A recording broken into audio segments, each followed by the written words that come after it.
Good evening everyone and welcome back to the Total Football Show. 90 minutes of pure football and music.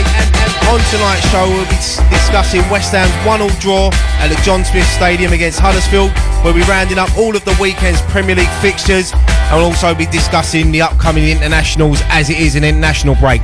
Now, for the last 3 weeks, Master Pasha has joined me in the studio and he has been... he's done well. He was a great strike partner. But I miss me old buddy. I miss me mate. And the rumours are that Nicky is not only back in England, he's back in Essex, and he's 5 yards away from me. Nicky, welcome back. Hello? Is this on? He's forgot how to do it. No, yeah, mate. Yeah, good to be back. Good to be back. What we're discussing today, I mean, before we go, I always ask you how you are on Yeah, I was just about to say, Nicky, how are you? No. You look well, mate. Not had a good time. No, I'm joking. No, I had a brilliant holiday, mate. America was banging. Mickey Mouse is all right. He sends his love. Do you know what? I've never ate so much food in all my life. But when I've come back, I've had to go on a strict diet. It was ridiculous. Honestly, it was ridiculous. Yeah, I've been to America a few times. I know what it's like, mate. It's It got to a point where there's so many like takeaway places there, right? It got to a point where, you know, like after about 4 or 5 days of just, you know, banging that rubbish down your throat, you think to yourself, right, I need something green. I need to eat something decent. You know what I mean? Otherwise, I'm going to die of a heart attack before I go home.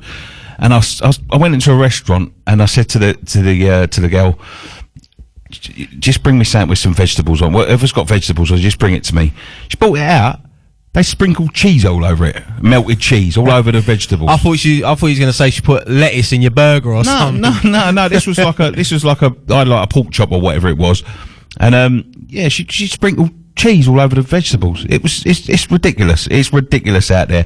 And tipping, I can't get. I'm not. Do you know what? I'm not tight, but tipping, it does my head in out there because they love a service charge. Don't they? Yeah, I they mean, love a tip. We went out for a meal between 8 of us, and it was quite an expensive meal, and the tip was out like $100. I mean, they do 4 of them a night. They're doing better than me, and they're only bringing out a plate of food. But do you know what, mate? I've had a mental weekend. Obviously, up at Huddersfield. Yesterday, I went to the boxing at your call. Yes, Baz Cox won the belt. I heard. Yeah, what a great afternoon. I love boxing. Jermaine Defoe was there. Declan Rice. It was nice to have a little. Yeah, it was nice to have it. Listen, Declan Rice is. You feel like he's a lot more older than what he actually is. Yeah, I know, Such a lovely bloke, and even Jermaine Defoe, to be fair, great bloke. Someone wound him up a bit. Well. Yeah, he did. To be fair, but do you know what, mate? I think we better get into the football and talk about the Huddersfield game at the weekend. Yeah. I wasn't there. I was watching. Yeah, me and Scott went up there and. It was a disappointing performance, especially first half. You know, we're coming off the back of a great win against Burnley. We've got Man City coming up next after the international break, so it'd been nice to actually win. But Huddersfield were on a high. They beat Fulham on Monday night. Wasn't great, but they got their first win of the season, which I was quite glad about because you know what happens down the years. People that ain't won, they play West Ham and they win. But yeah, it was the start. It started off. I mean. It was lively, wasn't it? Yeah, they could have been 1-0 up. We could have been 1-0 up. Fabianski pulled off a great save. And then we went straight down the other end. Great work by Diagana. Putting Arnautovic through. He went on 1-on-1 and the form Arnie's in at the moment. You think he's going to put that in, but keeper tips it round the post. And then, yeah, Pritchard, who we give so much space to on Saturday. Diop's fired it into Declan Rice. He's miscontrolled it. Pritchard's got it, and it's just he ain't missed it, but it ain't a great shot, and it's sort of trickled in the corner. And Fabianski, bless him, he couldn't get his foot in right. Well, it's one of them. I mean, when you look at it from behind the goal, I obviously had the pleasure of all the replays and all that sort of stuff. But when you look at it from behind the goalkeeper's net, there was no chance he's going to get it. It completely wrong-footed him. Yeah. He wasn't expecting a shot. It'd gone through someone's legs. And it was one of them where you couldn't even see it until it had already come through the leg. Yeah, if you watch it again, you see Fabianski's right foot sort of give way just as he's going, because he is going the other way, because he's expecting it to be hitting the far corner. Across, yeah, because there's so many bodies in his way. I'll be honest, mate, it's frustrating. It's so frustrating because I was away and I watched the Burnley game, and I thought we played really well. Apart from them 2 goals that they scored, which I thought was a little bit of run of play, I thought we played so well last week, and I thought to myself, this is where we're going to kick on now, because we've got a run of nice games coming up. We've got sort of Man City in amongst them all, but until December we've got a load of teams that are around us. Yeah, I've got take away Man City. We've got Newcastle away, Cardiff at home, Palace at home, Fulham away, Watford at home, Southampton away and Burnley away, all up until the 30th of December. So take away the Man City, anything against them is a bonus. Yeah, I mean, I said the other day I'll take a 3-0 loss, and that'd do me at the moment. And I know it ended up a draw, but it was just the manner of it. The manner of it, because we looked toothless. Arnie, I mean, I'm a bit of an Arnie fanboy, but he was atrocious on Saturday. Yeah, do you know what though? I would give Huddersfield credit. I think their manager Wagner, I think he done his homework on West Ham, because Diagana, for me, as soon as he got that ball, 2 or 3 players were on him. Yeah, that's why he got dragged off at half time, and it wasn't his fault. But I mean, you could say that though, right? If there's 2 or 3 on Diagana, that means another 2 players are free somewhere. I mean, Diagana did get space sometimes, and as we said, he created that chance for Arnie. But yeah, there was a lot of disappointing performances. I'll be honest with you, before when the half-time whistle come and he subbed Diagana off, that could have quite easily been Anderson. Yeah, because he was, again, like I feel like I pick on Anderson quite a lot, but I only seem to see him have bad games. Like, and sometimes I'm looking for, like, me and a friend of mine was discussing this the other day. I'm a bit harsh on him because of his price tag, and I think I expect too much too soon, because I look at him. So when I look at him, not because of the player he is, but the price tag and all that stuff. I'm expecting Payet who come along, and he, you know, in that season he was one of the top 5 players in the whole world. To be quite honest with you, Dimitri Payet, but I'm expecting the same things of Anderson, and it takes a long time to settle into this league. But before we came back this summer, before we signed him, when we was linked to him, we went out to Lazio, and I spoke to a few Lazio fans there, and he says, do you know what, he's a game changer one week, and for the next 2 he won't turn up 2-3 weeks, and we're seeing a lot of that. Yeah, I hope that gets out of him, because we heard the same about Arnautovic, and that's changed, but I hope we get that out of him, because we can't afford a player like him in the position we are at the minute. We can't afford a player like him to be going missing, because he's a luxury we can't afford at the minute. Yeah, no, I agree. I agree with you on that. I mean, I thought he had quite a decent second half, and he played well against Burnley, and that's 3 goals in his last 2 games. So I'm hoping now, going into this international break, that. Yeah, I'm moaning about the bloke, and he scored 3 goals in 2 games. You know what I mean? Because as you said, we were spoilt with Dimitri Payet, because as soon as he come in, he hit the ground running straight away, and he was scoring free kicks and creating chances. But the reason why I think Anderson was left on instead of Diagana, because you're right, it could have been either one of them. I think Anderson can always create something, and I think bringing in Hernandez on a half time was why he left him on. But I mean, the problem we had in the first half was and even in the second half, we wasn't winning enough of the second balls. And Aaron Moy, who I'm a big fan of Aaron Moy, I've rated him for a long time. I'd love to see him in a West Ham shirt, but him and Pritchard in the middle was just running things, and Rice, Pritchard especially. When you look at it on the TV, I don't know whether you've had the pleasure of looking at it. Yeah, I've watched it back. The privilege, but he run the show, Pritchard. He was given some. But then I looked at our midfield, and we're so lacking. Right? Yeah, Obiang is not a player that's going to give you what a Noble will give you. This is what I said. We missed Noble on Saturday, and that's what because Huddersfield are a physical team, and they like to mix it up. And look, Robert Snodgrass got stuck in a bit. He picked up a yellow card too early in that game, because as soon as he got that, he didn't want to go in for any more challenges. Obiang, for me, disappointment. But even the back 4, I mean, I've seen Diop and Balbuena play great this season, but they looked even a bit sloppy. Creswell, Zabaleta was getting paced. I think we need to give Huddersfield a bit more credit, because especially the first half, they was unbelievable. They was decent. Yeah, they was decent, Huddersfield, and they had a good win last week, and that's the first win they've had for a while. But I've seen them before, and they've been atrocious.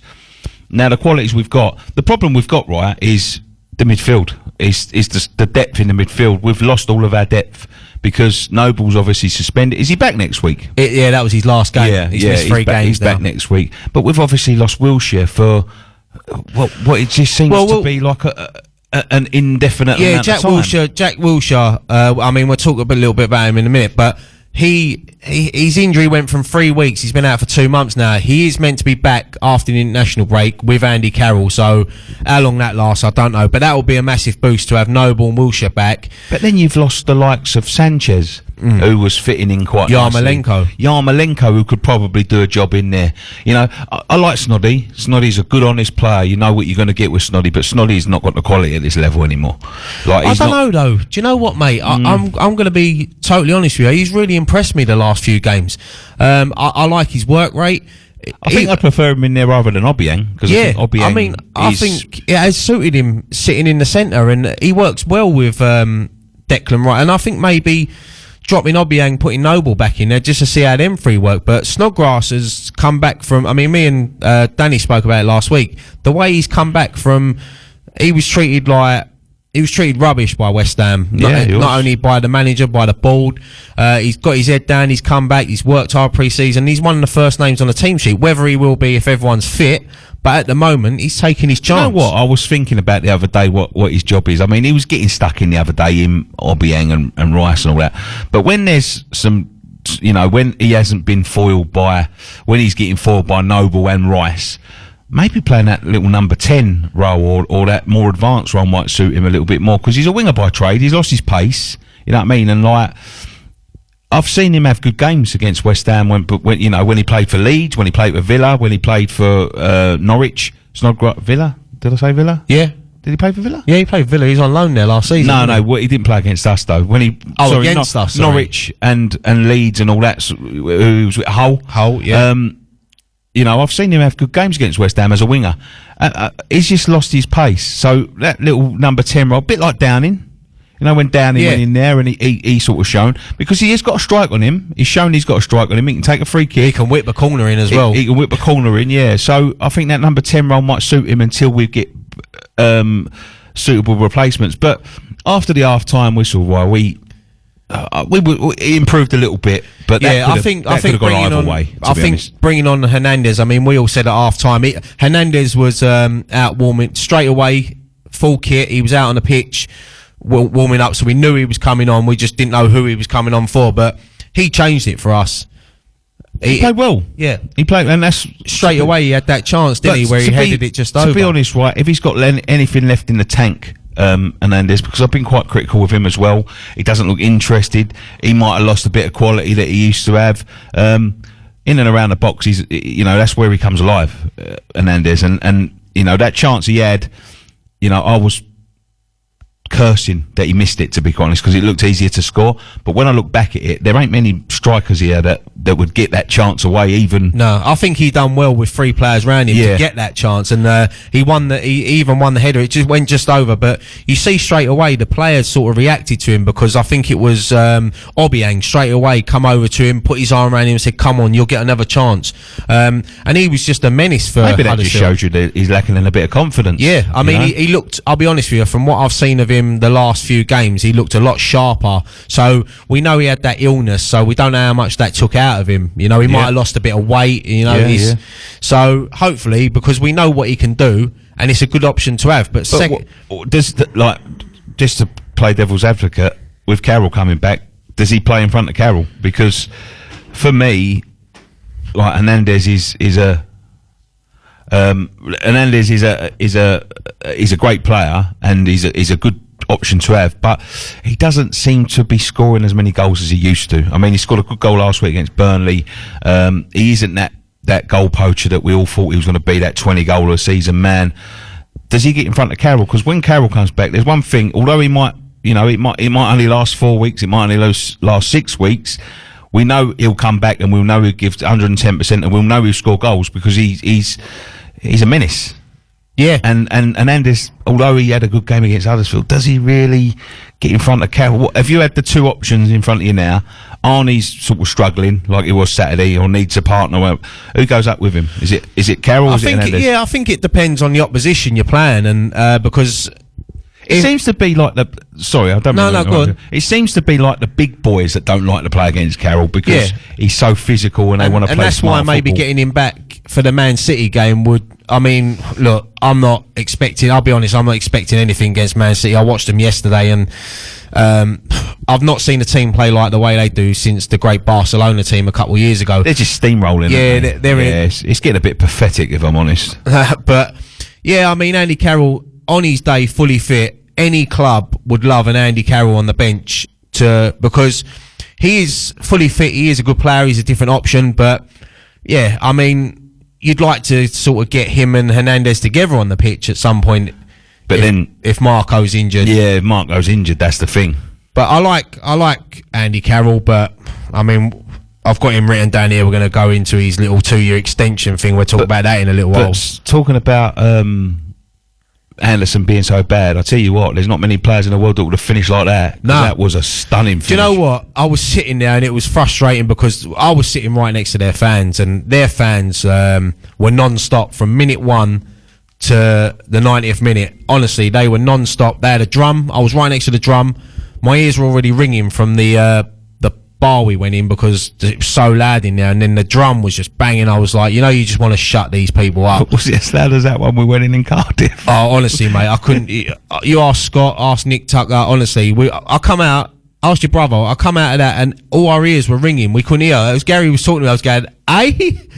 Honestly, it was so loud. But yeah, we needed to sort of shut their fans up a bit, and I thought the chance had gone. I mean, Hernandez had a strike at it, then Antonio had a strike at it. It just looked like one of them days when nothing was going to go in, to be honest. But Anderson, what a finish. And his confidence at the moment must be flying because he's 2 goals against Burnley. He could have easily had 4 or 5 against Burnley. He was that good. Yeah. And, it was, look, at the end of the day, we could have nicked it in the end. They could have nicked it. But I think we nicked a point off of Huddersfield. I think Huddersfield over the 90 minutes. We'll be the happier.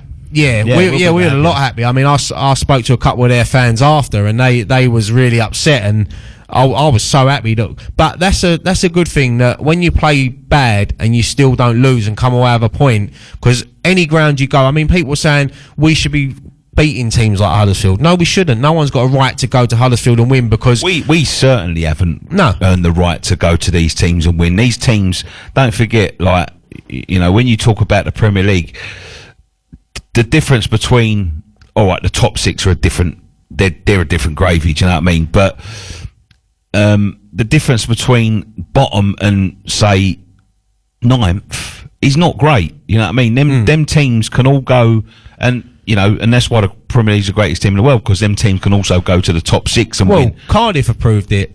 Like a couple of wins, Newcastle, couple of wins, and they're moving up the table now. And this is why we need to.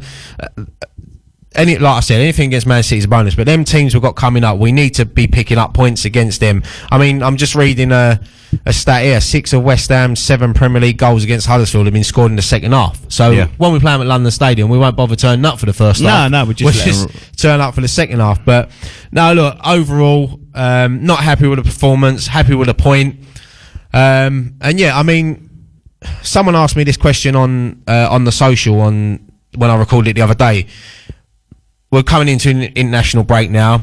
How do you rate Pellegrini so far? If you had to mark him out of 10, bearing in mind his signings, the teams we've played, the start to the season, I'd say a 6. Yeah, that's exactly what I'll give him. I'll give him a 6 because I think his signings have been half decent. He's been unlucky with some injuries, but I think the football we've been playing is a lot better. I think the thing is, I think when it comes to Pellegrini, I mean, look, the fixtures didn't fall kind to us in the first sort of 7-8 games, you know what I mean? And them 2 losses to Bournemouth and Wolves at home, they're frustrating, you know what I mean? But the fixtures up to now have been tough, you know what I mean? We've played Man United, we've beaten Man United, we've drawn with Chelsea, but we've also lost to Bournemouth and Wolves. And then you've got the likes of Liverpool who haven't lost yet. They're up there, the top of the league. We've had Tottenham who were just a better team on the day, and obviously, we've had, who else we had? Arsenal. The losses against like Bournemouth and Wolves were down to our own faults, really. Yeah, but looking back at it now in hindsight, look what they've done. Yeah, they're sitting at the top of the league as well. Wolves have slipped a little bit in the last few weeks, but Bournemouth, they were sitting six in the league last week. You know what I mean? So in retrospect, you know, they're not bad. But when you think about the teams that have, you know, the teams that we've played already and the teams that we've got coming up, I'll give him a 6 for now, because I think the most important thing, we're in transition. We had so many players come in. He's been unlucky again with injuries because of Yarmolenko and Sanchez, who you know, the midfield, Wilshere obviously. But when you've got so many players coming in, you know, so many players bedding in, the first step is to ingrain a new brand of football, and he's done that.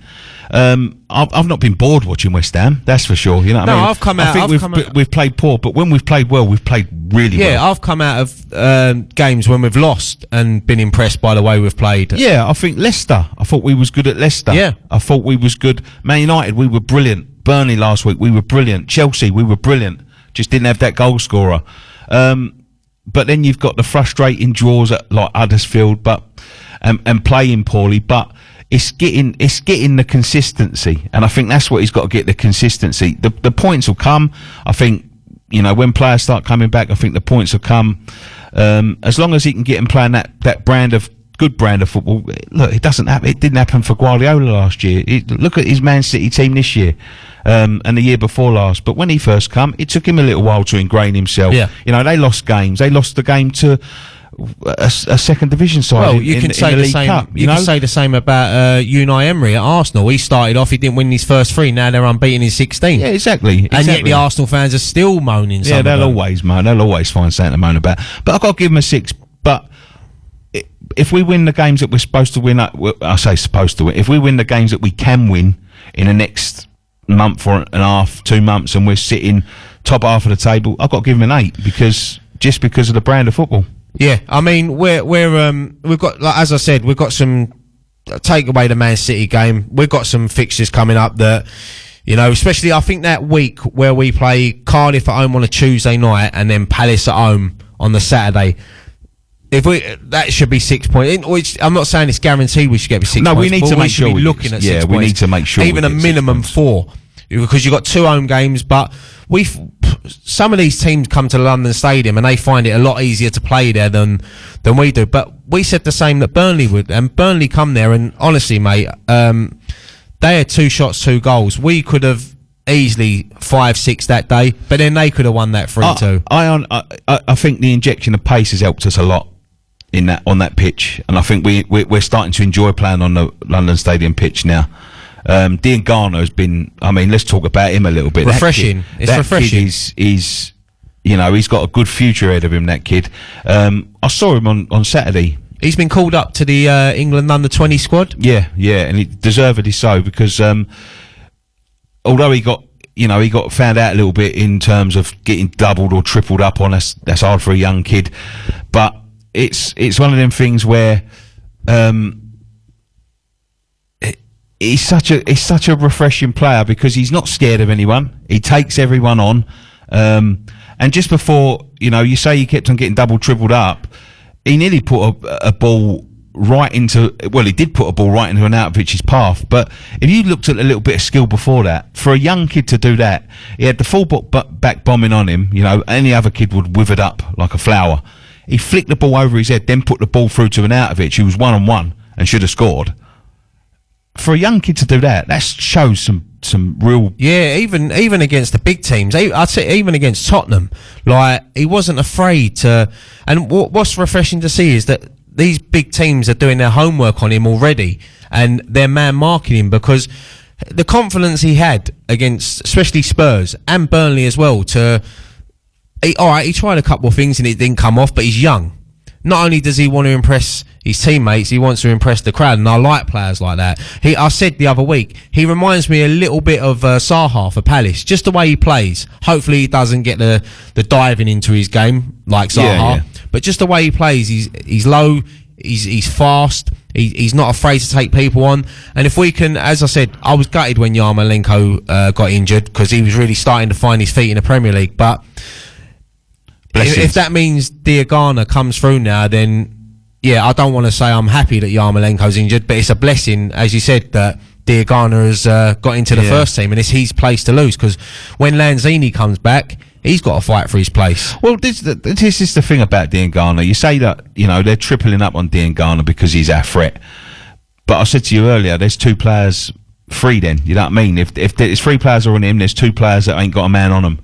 And when we get the likes of, this is the good thing, this is the bad thing at the moment, is we ain't really got the quality in the middle to do the damage. But when we've got the likes of Lanzini, Noble, Wilshere, and 3 of them are going over to Diangana, if that ball somehow breaks to one of our midfield, we've got players to make things happen, and space will open up.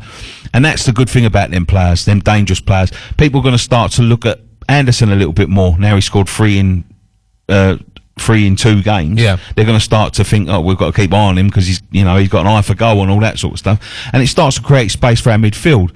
We've been very static for the last few years, like very static. Like the amount of time, half of it's down to the formation, playing the 3-5-2 and all that sort of stuff. The fullbacks bombing on. We ain't really got the fullbacks to bomb on like that. Now that we're playing wingers, it starts to make fullbacks actually think about what they're doing. We're starting to. We're building from the back, and we're starting to we've got a settled goalkeeper now. It's the first time we've had a goalkeeper like that for a long time. The centre back pairing of Balbuena and Diop. Honestly, I've been so impressed with them, especially the last few weeks. I said it. Diop looks like the ball playing defender. Balbuena's the no nonsense, but he can play as well. As you said, Zabaleta has been unbelievable so far this season. But he's got competition from Fredericks. But yeah, no, it's disappointing performance, but we'll take the point. But look, we're going to go straight into an advert, and when we come back, we're going to talk about Andy Carroll's contract extension and Nasri, the rumours. We're back, Nick. You like them adverts? Yeah, I love them. Right. There's a couple of things that have been going around the West Ham rumour mill the last few days. Let's start off with Andy Carroll. 2-year contract extension, it looks like, but then there was rumours yesterday that he's going to leave at the end of the season and go to the States. So my question to you is, do you want to see him sign or do you want to see him go? Go, if I'm honest. I told you, he's unplayable on his day. He's been such a frustrating player because I love him. I love him so much. The style of player, he's a throwback to an old centre forward. I've always said this since we've had him, one of the best in the world with his head. One of the best in the world with his head. Winning an header, there's not many better you'd want in your team. He scored some stunning goals, but he's never, ever had a consistent run of games since he's been with us. He's been with us nearly 6 years now. And it's so frustrating. And the thing is, the reason I want him to leave, and I'm quite relieved that I've seen him, that he's going to leave, is the fact that he takes up such a huge chunk of the wage bill. And if, the owners know that to replace him, you got, to imagine if a player like him could keep fit. Imagine how much they would be worth. Oh, yeah. And if you want to replace him with someone like for like, someone like, I don't know, Mario Mandzukic or someone like that, but a younger version, for instance, who can be here for a few years, they're going to cost you big money. And I mean big money. To be honest, mate, without his injuries, he probably wouldn't still be at West Ham. No, probably not, no. Another club probably, and he would have had a lot more than, I think he's got about, 12 international caps. It's a shame with his injury, but I'm a bit mixed on it. I mean, look, if he was to stay, maybe if he's happy to agree like a pay-as-you-play deal, he's earned a lot of money out of West Ham. But me personally, I think he's going to take the route of moving to America. He's seen the success that Rooney's had out there, so maybe he wants to go out there. And the thing is, if he gets injured out there, well, at least he's got a beach to lay on this hot weather. Yeah, that's the thing. He seems to like a bit of sunshine. He can't do that over here. I can't see him laying on Southend in January. It just seems to be one of them moves that suits everyone. I thought China because of the big money, but the sort of the China grind sort of coming to a halt. Yeah, it's not as popular as it was it? No, and the States are suit him. The language, he hasn't got to learn another language. It's a lovely lifestyle out there. If he goes to somewhere like Miami, even if he goes to New York, he likes his shopping. His wife likes the shopping. He's got a lovely lifestyle out there. He'll earn a lot of money, and the weather's a lot better. Maybe that'll do him well with his injuries and stuff like that. You know what I mean? It's an easier game. it just seems to suit everybody. Yeah, well, it's definitely improved Rooney's game. I mean, we'll talk about Rooney later with the England call-up, but yeah, I mean, whether he signs or whether they do it, I don't know. But the other rumour going around, I mean, you done a video about it today. Samir Nasri looks like he's very close to joining West Ham. Apparently, he had a medical today. The deal is close. So I'll ask you again: are you happy with that? Not really. No, it's one of them ones where somebody asked me earlier on my video whether you're getting excited. I said I wasn't getting excited. I'm just let's talk about the pros and cons. Let's start off with the negative. I mean, he hasn't played football for a long time. All right, he hasn't been injured, but he hasn't played football for 18 months. That's a long time, and for him to come to us and get into the Premier League, the pace of the Premier League, will he do it? 80 grand a week when we're struggling to give a 19-year-old prospect 40 grand a week, and then we're going to pay a 31-year-old who hasn't played football for a long time 80 grand a week. Well, that's another thing that could tip Rice over the edge. You know, you won't give me what I'm worth, and I play week in, week out, and I'm just beginning my career, and you're giving this, like, I'm going to use this in inverted commas, has been 80 grand a week. Like, what I mean, I just don't get it. I mean, I understand that we're short. If he could, like I was just saying in the green room there, if he could come in and play now, I'd say yeah, because we're so short. But he can't. He can't play until January. When January comes, Lanzini will be knocking on the door to come back. Hopefully we'll have Wilshere back and stayed fit.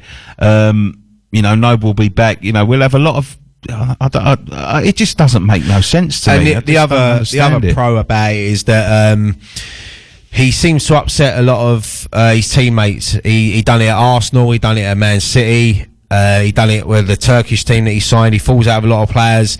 So, yeah, the only thing that's got to be attitude. Yeah, the only thing that worries me is his fitness. But I mean, let's talk about the positives from it, because we need midfielders. Yarmolenko and Sanchez are out for the season. It is a 6-month deal.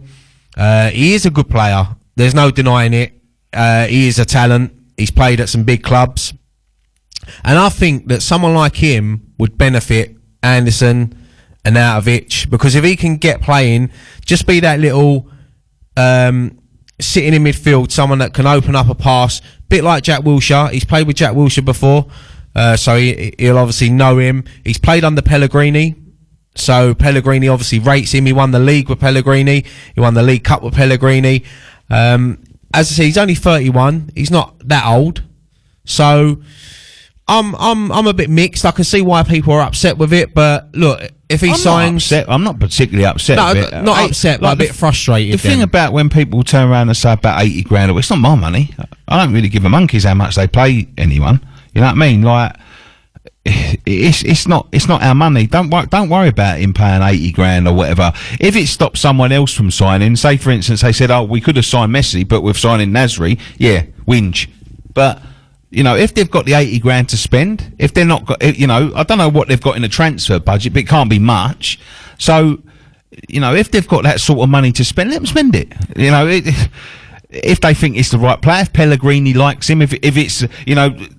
One of the things that I've moaned about over the last couple of years is the fact that Sullivan seems to dip his nose in it. But if it's Pellegrini asking for him, let him have him, because you know Pellegrini. I think it is Pellegrini that wanted him. Well, yeah, let him have him then, because like you know Pellegrini is the one that should be making the decisions. He obviously knows Samir Nasri's qualities a lot more than me, you, and anybody else that you know as you know watches football. So he knows what qualities he has got. He was a brilliant player at Arsenal. He was a brilliant player. They was really upset when they lost him. That was many moons ago now. He went to City. He got stuck out in the wing a lot. So, you know, we know he's not going to be stuck out in the wing if he comes to West Ham, because he's going to be wanting to play in the centre. He can be a really good player, but, you know, it's a West Ham signing, to be quite honest with you. And yeah, I've seen a lot of comments on social media from opposition fans saying that this is so West Ham, this is a typical West Ham signing. But look, if we get him in and he sets the London Stadium alight, you know, one little pass through to Arnautovic and everyone will be loving him, but then he comes on, he doesn't perform. The only thing that worries me is his match fitness. If they sign him tomorrow, then they've got to play about 3 or 4 games behind closed doors to get his fitness back up. I don't know whether his ban just goes across the top leagues, whether he can go and play reserve football. I don't know where the ban is working. I think it's just I think he can't play football just full stop until. But I think that ban is up now. So he probably it's not. It's not up. It's not up till December 31st. I think he says his ban's up. No, but they say he can sign for. He can't play, but he can sign for a club. Yeah. So, I can understand. There's a lot of mixed emotions with this, but look, I'll be totally honest with you. With the lack of midfielders we've got at the moment, and the worrying thing is with Jack Wilshere. I mean, let's talk a little bit about him. He's meant to be back after the international break. He went from a 2-week injury to a 3-week injury to a 2-month injury. So. That's West Ham all over. Yeah, we need the bodies in there. His experience will maybe help people like Declan Rice and Diagana. So, look, as we said, if Pellegrini wants him, then I'm happy with it because I trust Pellegrini. But as I said in the green room, David Sullivan said he'd give us a title-winning side. He's just given us Man City's title-winning side in 2014 with Pellegrini and Zabaleta. But yeah, I mean, talking about Zabaleta, while he's away, the news has broke that he's going to be leaving the club at the end of the season, which is disappointing because he's been playing really well these last not only few weeks, but I'd say the end of last season and every time he's played this season. Yeah, I was quite disappointed when I heard that. I mean, he wants to go home, doesn't he? He wants to go back to Argentina. Yeah, there's rumours it's either Argentina or Qatar. So yeah, look, he's 34 in January. Pablo Zabaleta has been one of, I think, the best defensive imports, like, for the last 10 years, what he's done for City and West Ham, to be quite honest with you. And I'd love to have had him 10 years ago when City had him, you know what I mean? But, you know, it's coming to his time. Every now and then you see a player and you start to see the decline in them. Do you know what I mean? Like, I remember Dixie. Dixie was he's your all-time hero, one of my all-time heroes. And, you know, for such a good player, I think when you get some young kid at 20, 21, and he knocks it past you and you just can't catch him anymore, I think a player like him, you know, it's never going to be easy to say it, but, you know, they've got to just admit, you know, my time's coming to an end now as a top quality player. I think he could go another year, but I don't think he'll get to the point where, you know, remember Gary Neville where he retired? I think he played a game in midweek against Liverpool or someone like that. One of the youngsters absolutely roasted him. He just turned up on the morning and said, I'm finished. That's it, I'm done. And I don't think Zabaleta wants to get to that point where, you know, he actually can't do what his body wants to do anymore. I think he wants to see it out on a high. And I think we should give him a good send-off, to be quite honest with you, because I think he's been a good addition in the last year. I hope Fredericks is learning from him, because, you know, if Fredericks is going to stay with the club and he's going to be our right back next year, he needs a lot of improvement, Fredericks. Yeah. Because I don't think he's been very good, but he hasn't really had the chance, though, has he? With the form of Zabaleta. So hopefully, as you said, he will learn off of Zabaleta, and, you know, when Zabaleta leaves, we go out and we sign another right back to give Fredericks competition. Yeah, exactly. You know what I mean? But, you know, if we want to progress, right, we can't, you know, and this goes back to the Nasri bit a bit, is that you can't keep on signing, you know, players that, you know, have been title winners and all that. You want to sign players that are young and hungry and things like that. And we did take that sort of tone in the summer to an extent. But, you know, if they're going to let him go, I say if they're going to let him go, they're going to let him go. He's going to go back to Argentina or Qatar or whatever. Then they need to get someone as a decent replacement. And I don't think it's the only fullback position they're going to need to replace either, because I think the left back is going to need replacing as well. Yeah, no, definitely. But, mate, it's 7:15. We've rambled on about West Ham for 45 minutes. I think let's have a quick song, and then we'll get in and we'll talk about the Premier League action from the weekend. Yeah, no problem, mate. What's the time now? Coming up to 25 past. Let's get through these. Let's round up the Premier League at the weekend. I've got to try and get this masking tape off my eyebrows. I can't wait till we go to Facebook Live and you see what Nicky does behind the scenes, putting sellotape on his eyebrows. But let's start off the opening game of the weekend. Cardiff City versus Brighton. Massive result for Cardiff. 2-1 home win. Brighton actually took the lead. Brighton are a tough team. So to come back, especially the form Cardiff have been in this season, to get another win at home in front of their fans, it was a last minute winner as well. Sol Bamba. Yeah, that'll feel good for Cardiff fans because they've been waiting a long time for that. You know what I mean? And teams like that they're struggling down there. We know full well that the joys of this game come few and far between. So they'd have enjoyed that one, Cardiff fan. They deserved it, to be quite honest with you, because I thought they was the better side, and I was surprised because Brighton have been very impressive this season, and they are a tough team to crack. But Cardiff, that's what worried me a little bit about the West Ham results, because it's only a matter of time before the Newcastles and the Cardiff start picking up a few points, because this is the time of the season when people start getting injuries and all that sort of stuff. I still think they'll struggle, Cardiff, but well done to them. Well done. Probably a controversial moment in this game, which was a bit laughable, really, that Sol Bamba scored the winner, run over to the crowd, threw his shirt in the air. The referee didn't book him. Now, this is the same referee that booked the Leicester player last weekend for taking off his shirt. Yeah. Obviously to show support and their thoughts to the chairman that sadly passed away. The referee asked the player, "Did you take off your shirt?" The player said no, he didn't book him. Yeah. There's nothing he can do now. So it's a bit mixed, but no, as you said, great win for... To be honest with you, mate, I know that there's obviously political... before we move on, I know there's obviously political reasons and people put political messages under their shirt. Ban them, because whoever makes the rules for getting a booking when you run into the crowd or take your shirt off can't have ever scored a goal in their life, because the emotions overtake it, and the amount of bookings that must imagine the amount of players in the world after this rule come in that must pick up a fifth yellow or a second yellow in the game or a fifth yellow for the season, and miss games because of this. It's ridiculous. Yeah, especially when you score a last-minute winner. Yeah, ban the political messages on the shirts. Say no undershirts. Say no writing on undershirts. Say no advertising on under. I mean, I think one of the teams, Geezer pulled down his undercrackers, pulled down his shorts, and had a sponsorship on his underpants. Yeah, wasn't it Nicholas Bentner? Yeah, he had Paddy Power, wasn't it? Was it Paddy? Or it was a betting company, wasn't it? But yeah, ban that. Ban the writing on the shirts. Bring. Do you know what? I'm going to start a campaign on this radio station. Bring back the shirt celebration, shirt off celebration. Yeah, get your shirt off. Get your shirt off. Yeah, get your shirt off. I'll have four of them a game if it means we score 4 goals and we're winning. But that's what I'm saying, right? Ban the political messages. Ban the undershirts. Ban the writing on them.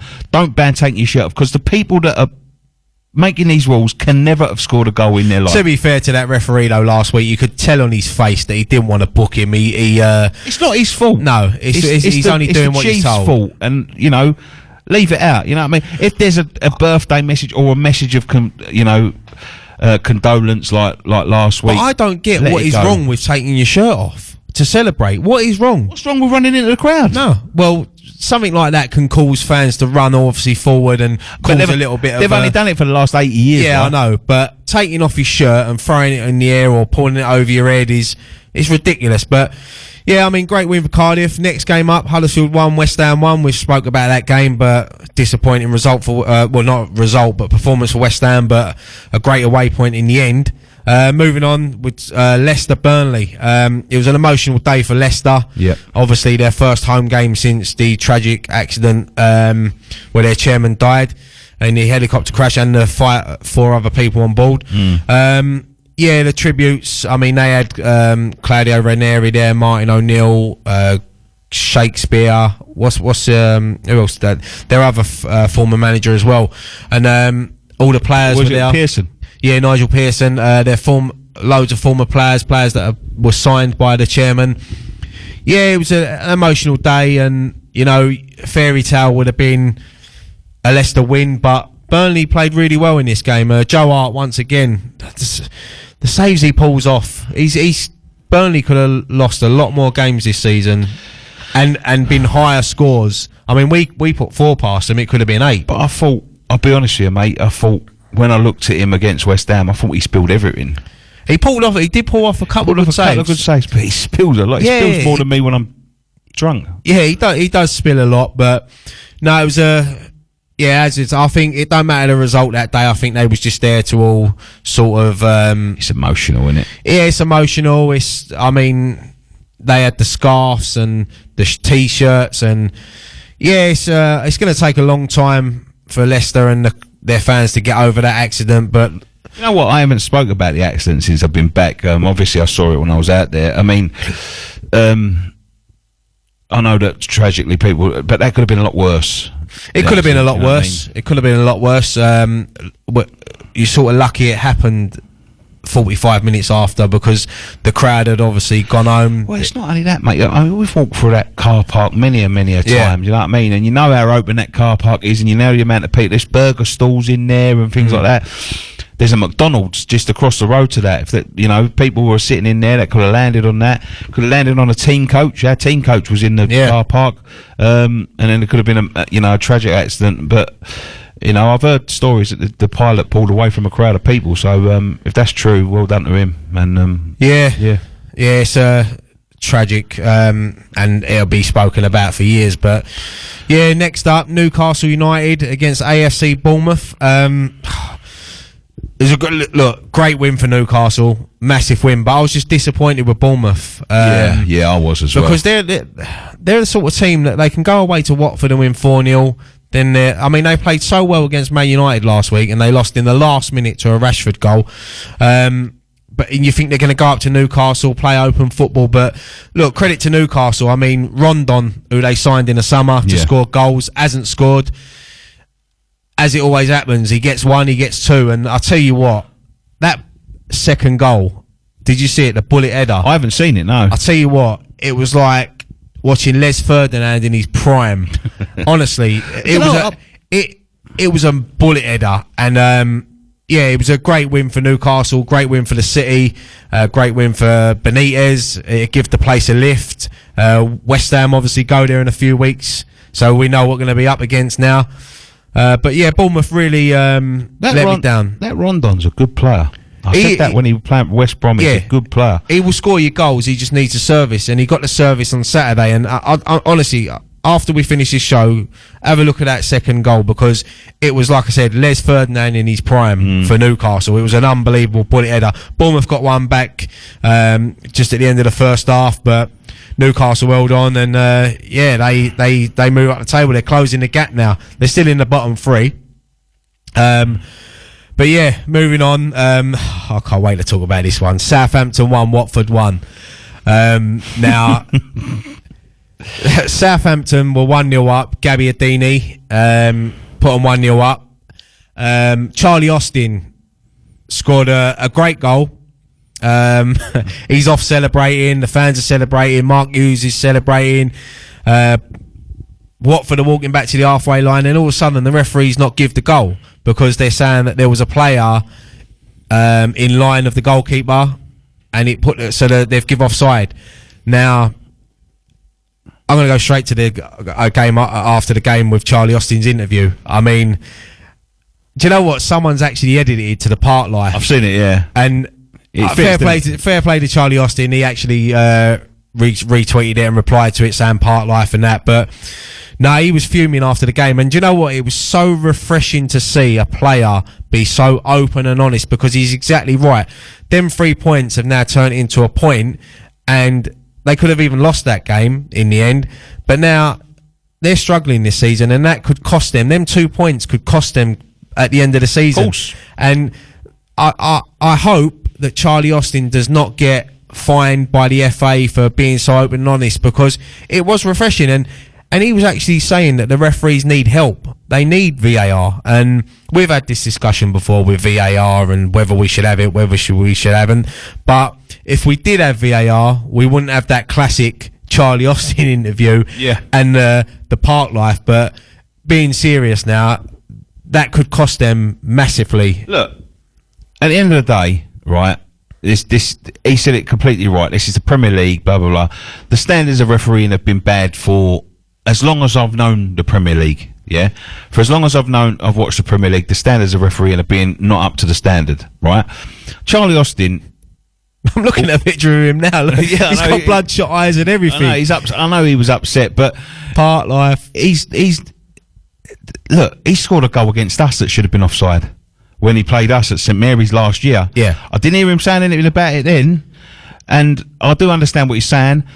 Don't get me wrong, I think players should be allowed to speak their minds. I think they should be allowed to be more open. He's got a fine and possibly a ban incoming, which, for me, is a disgrace, because there are people at Sky and stuff like that who the FA sell the rights to the football to, who can sit there criticising players to their, you know, and slagging players off to their heart's content. But you say one thing against the referee and all of a sudden everyone's up in arms. Don't criticise them. Don't criticise them.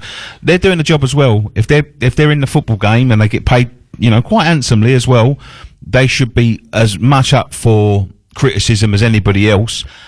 But Charlie, that's you know, that's not the first team that's happened. I remember Alex Song scored a goal against Arsenal a couple of years ago.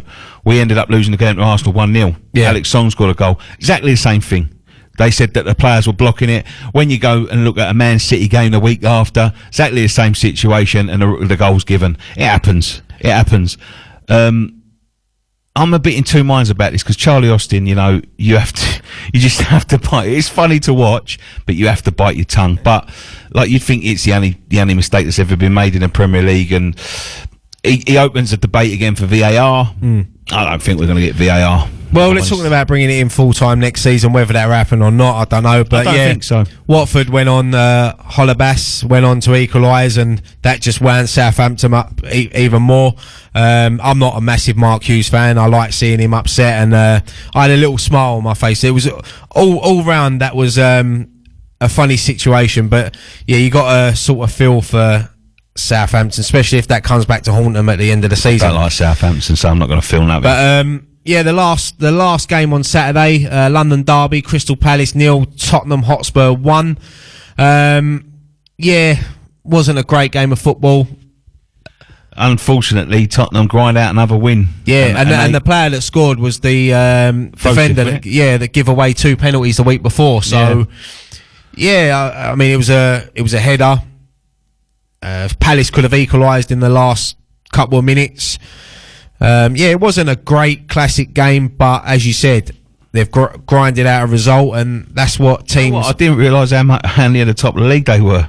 Spurs. Yeah, 27 points now. Yeah, they're doing well. They're doing well. They're fortunately that gif will come back to haunt me for the rest of my life, wouldn't it? What I said at the beginning of this season. We'll have our revenge on them one day, don't you worry, mate. But yeah, that was it for the Saturday results. But then we went into Sunday, and when we say Super Sunday, this was a Super Sunday. It's nice to see. Games. It wasn't a Cardiff versus Burnley. He started off Liverpool versus Fulham, another win for Liverpool, 2-0, Salah and Shaqiri. I was very impressed with Shaqiri yesterday. I didn't think he was going to settle into Liverpool. I thought he was just going to be a bit part player, but he's taken his opportunity when he's given, and it was a great finish by him. But Salah put Liverpool 1-0 up when down the other end 10 seconds earlier Fulham scored, and it was ruled out for offside. Now I've watched it back, and that was very close. I don't think it was offside. No, it wasn't offside. I mean, Mitrovic has put them 1-0 up, and look, Fulham, I don't know the history of Fulham, but I can't imagine they've gone to Anfield many times and won in the last 20 years. So to go 1-0 up, to get a chance at Anfield is massive, but to go 1-0 up and have it taken off, and fair play to Liverpool, quick thinking, straight down, and within 10 seconds, Fulham are losing. And that's football, though. Yeah, great finish from Salah. He's picked up a bit of form lately. He got criticised at the beginning of the season, one season wonder. But no, he's impressed. And as I said, Shaqiri, great finish on the volley, 4-foot Johnny Bravo, as some people call him. No, great finish. And Liverpool unbeaten so far this season, up there with Man City and Chelsea as the only 3 teams unbeaten. Look, I told you at the beginning of the season I thought Liverpool were going to win the title. I still think they'll be up there. They keep on winning. They've proved me right to an extent. But the next game, I think, the one after the next game, I think, is the one that we're going to be talking about title winners, to be honest. But yeah, well, next up wasn't a classic. Do you know what though? For a 0-0 draw, Chelsea versus Everton was a quite entertaining game. Yeah, it was. And Pickford for me obviously kept Everton in the game. They had chances. They should have won 3-0. When I looked at the Pickford saves, they should have beat them 3-0. It's a battling point. Morata had a couple of claims for a penalty. He went down too easy. But to be fair, there was one where the defender sort of had him round the throat, weren't even looking at the ball. You know, like that penalty decision they give in the World Cup. They was giving a lot of them in the World Cup. But Morata he did have a claim for a penalty, but wasn't given. Pickford kept him in it. I don't really remember them having too many chances. I think Signesson had a chance that was just tipped over. He went off injured. It was a bad tackle from I can't remember who it was now. Whoever it was a bad tackle, and it looks like he's going to be out for a little while now, which is a blow to Everton. But yeah, Chelsea are unbeaten, and ain't they the same fans that was laughing when they yacked down Payet in the middle of the park? Just saying. Yeah, but Ross Barkley got not a great reception from the Everton fans, but no, look, they it's a great point for Everton away to Chelsea, but Chelsea will be disappointed they didn't win yesterday. But moving on, Arsenal won, Wolves won. I'll tell you what, mate, I thought Wolves were going to beat them. Wolves were so impressive yesterday. Yeah, honestly, I've never seen a team go to the Emirates like that and sort of take Arsenal apart the way they did. The pace they had, it was frightening. That Traore, it's unbelievable. I mean, they could have easily won that 2-1, 3-1 easy, and they would have deserved it as well. And I'm speaking to a couple of Arsenal fans today. Well, I was watching Arsenal Wolves deserved. I was watching that game on the internet, but when I saw when I was watching the game, I switched it off at 1-0. I thought, just before Mkhitaryan equalised, and I thought Wolves had won it, because if I'd have looked at watched that telly and I'd have switched that off and that would have been 4-0, I wouldn't have been surprised, because Wolves just come at you with relentlessness, didn't they? They just, I mean, when they break, Jesus Christ, I've seen slower emails, to be quite honest with you. Do you know what I mean? They just come at you thick and fast, and they're breaking forward, and as you said, the pace of Traore it's frightening. It's frightening. Well, what's it? Leno, is it the goalkeeper? Yeah. Leno. I mean, what a signing by Arsenal. I mean, Peter Cech obviously come under some criticism the last few seasons, but he kept him in it. Well, yeah, that's what I said. If it had been 3 or 4-0, but it was down to him that it wasn't 3 or 4-0, and that give Mkhitaryan the chance to go and equalise. Yeah, Caballero obviously put them 1-0 up, and that was a bad mistake by Xhaka, wasn't it? Yeah, Granit Xhaka. Yeah, it was really bad. Well, I mean, what was he doing? But yeah, great finish. I mean, Arsenal got back into it, 86th minute, as you said, Mkhitaryan.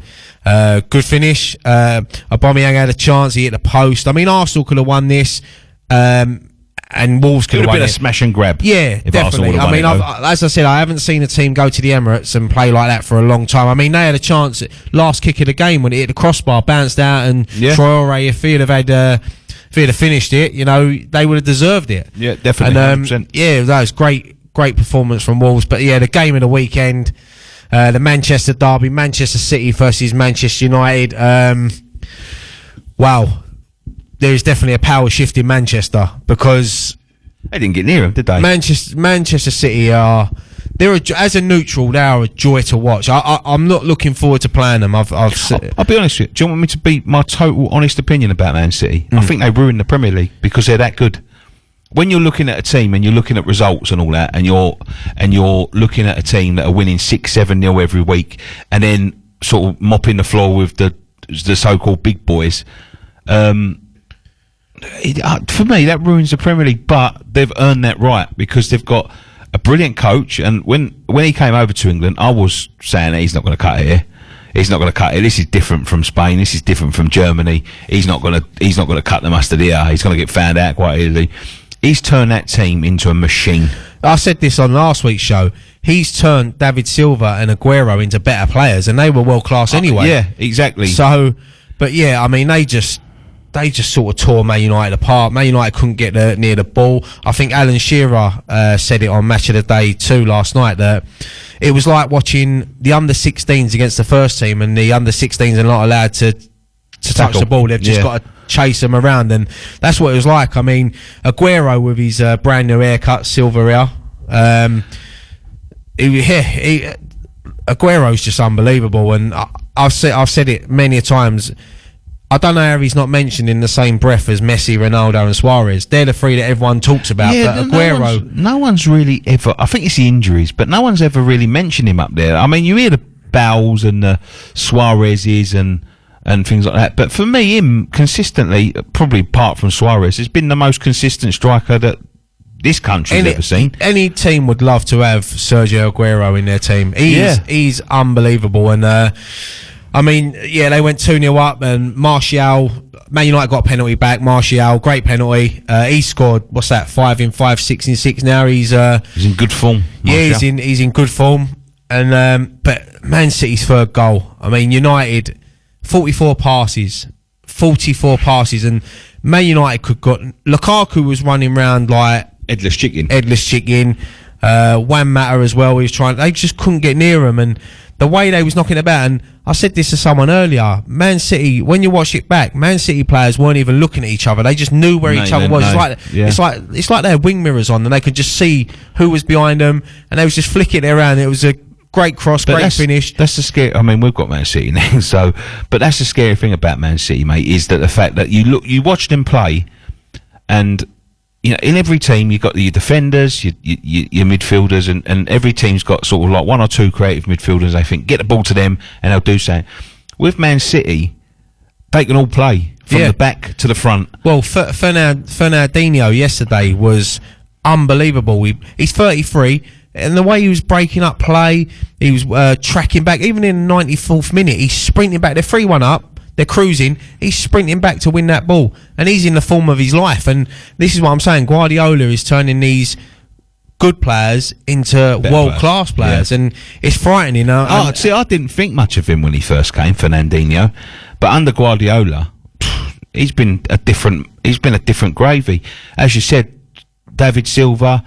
You look at him. He's been with Man City now for a good 7-8 years. Is he? No, about 6 years, I'd say he's been there. You think to yourself, like, he's getting on a bit now. You think to yourself, he's going to be on his way out. He's new lease of life.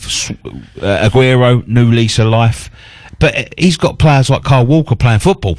You know what I mean? And people like that, do you know what I mean? And John Stones, you know what I mean? Like, and we knew John Stones. Edison, the goalkeeper. Yeah. He's the way he plays it out. But, you know, he got a lot of criticism for ousting Joe Hart and bringing in, it wasn't Edison, was it? Last year it was that Bravo. Yeah. And everyone was saying, you know, he's bringing him in because he can play the ball and Joe Hart's a better goalkeeper. But at the end of the day, mate, he knows exactly what he's doing. And everybody can play, down from the goalkeeper up to the centre forward. They can all play ball. They know where each other's running. They're all comfortable on the ball. The full backs and the centre halves are coming forward. They're looking for the ball. And when you've got teams like that, teams like Man United, they look stupid because I mean, Man United, it's the first time since 1977 that they've been in the minus goal difference. I'll be honest with you, right? I'm glad that happened to them on Saturday and Sunday, because I watched that Juventus game. And Man United, they played okay, but I thought they was very lucky to come away with a win at Juventus. Yes.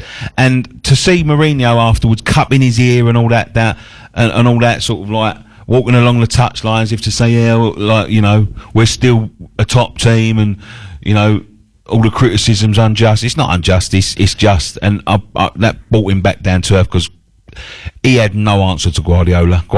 Absolutely... Yeah, as I said, power shift in Manchester. But yeah, just before we go into the next song, the table, I mean, the top four: City top, Liverpool, Chelsea, Tottenham, Arsenal fifth, Bournemouth, Watford, Man United, Everton and Leicester make up the top 10. Wolves, Brighton, West Ham, Newcastle, Burnley, Palace, Southampton, and the bottom three: Cardiff, Huddersfield and Fulham. So we're going to an international break now, mate. But yeah, let's have a quick song, and then when we come back, talking of international breaks, we'll talk a little bit about England. Yeah. Right, we are back. We're coming into final 10 minutes, mate. No. Already. It's gone so quick. I've been away for ages, man. I could talk with you for another 3 hours if you want me to. Who's next? Cancel him. Right, this last 10 minutes, mate. International week. England back in action. There's been Again? Yeah, you've been away. There's been a bit of a controversial topic with Wayne Rooney. Yeah, It's obviously I've been in America, so it's all. Yeah, he's been picked for the England squad. It's sort of like we've got USA on Thursday in a friendly at Wembley. There's not a lot of people happy with this. For me, I'm not really too bothered about it. They're trying to do it as sort of like a testimonial for him. He's going to win his 120th cap. He's not starting the game. It's a charity game, isn't it? Yeah, sort of. It's for the Rooney's Foundation. So, yeah, look, I'm not too bothered. People were saying that it's going to cost other people getting a call up, but Callum Wilson's finally got his call up, which is good. I mean, Danny Welbeck obviously was picked. He got that nasty injury for Arsenal in Europe. He looks like he's going to be out for the rest of the season. He's another one that's not had much luck, is it? Yeah, he's not had much luck, but the Rooney situation doesn't bother me too much. I think what they're trying to do for him, listen, he's our all-time top goal scorer. Well, I think he deserves something. There isn't going to be many players like Wayne Rooney. There isn't going to be someone that's going to break. I mean, Bobby Charlton was our record goal scorer. Yeah, that's how long ago that record has lasted. So there's not going to be many games that the record goal scorer is going to come back for a farewell. Wayne Rooney. For me, I think Wayne Rooney let himself down in the end. I'll be honest with you though, Wayne Rooney's form. People say it's only in America, but when he went there, they were bottom of the league. They couldn't even buy a goal. He's got them in the playoffs with his goal and Beckham played for England when he was in America. So if not him, look, I think it'd be a kick up the bits for people like Callum Wilson. Well saved. Yeah. For people like Callum Wilson, who didn't look like he could get cap, and he's still picking Danny Welbeck, who for me, I don't think he gets back into an England side like after the World Cup. I don't think he should have got back in, but he seems to like him. He's the manager, but there isn't many people that's going to come back like Wayne Rooney. Now, it'll cost someone a cap, but on the other hand, it's for the Wayne Rooney Foundation, and if they hadn't arranged the friendly, would have been another friendly, and Wayne Rooney wouldn't have been playing. It's fitting that it's against the USA as well, as he earns a living out in America, and that'll get a lot more people watching from America. But yeah, of course, yeah. Yeah, as I said, I'm not. Gareth Southgate's already confirmed that he's not going to start the game, so he'll probably come on depending how the game goes. 15-20 minutes to go. Because he's never really had a send off, has he, for England? He retired when I thought that. He retired too soon for England. He retired when he wasn't picked. It wasn't like he done. I think he wanted to concentrate more on his Man United career, didn't he? And then he went to Everton. He didn't have a really good time there. But yeah, look, we then go on Sunday to the UEFA Nations League. Mate, it is what it is. You got to think like it's an international game. It's a friendly. Yeah, it would have only been a friendly in other sports. In other sports, I mean. Weren't it the league game the other year where they give someone it was the Premier League, weren't it? When they give someone a guard of honour as he come on or come off. Probably John Terry subbed himself off. Yeah, I think it was John Terry. Yeah, when he was retiring and all that, he subbed himself off in the 26th minute, didn't he? And and they give him a guard of honour. And that was a league game. Yeah, you know what I mean. Like, and that if you're talking about making the mockery, that's what's making the mockery. Wayne Rooney coming back, look on form. You can argue that he deserves a call up. So Gareth Southgate, if he wanted to dig his heels in, and be awkward. We all know that it's not. It's not Southgate's choice, really. He's giving him as sort of goodbye. But if people started to get really uppity about it, he could go, "Well, I picked him because of his form." Yeah, because he's in good form. So, and see that he scored a banging goal the other day as well. Yeah, I've said he's been in great form, and as you said, he probably might have got the call up anyway if he weren't retired. But we move on to Sunday where it gets a bit more competitive. We play Croatia at Wembley. Yeah.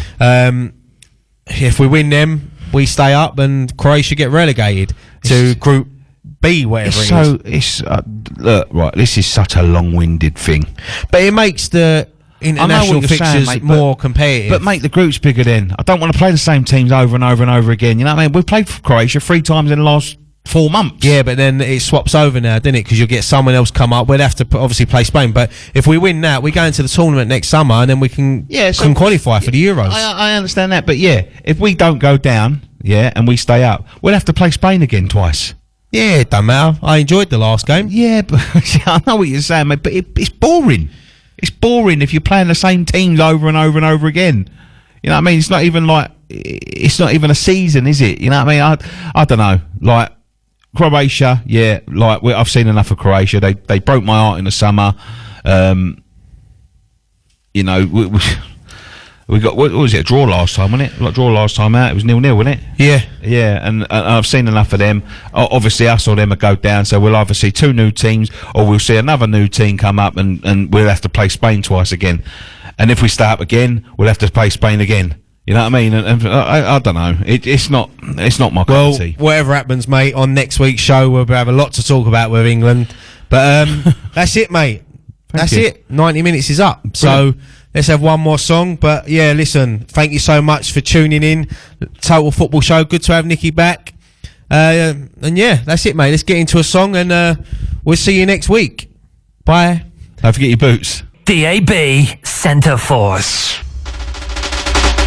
Centre Force 883 presents Third Planet from the Sun at E1 Nightclub on Friday the 16th of November with 3 rooms of music. In room 1, it's the Centre Force Warehouse Revival.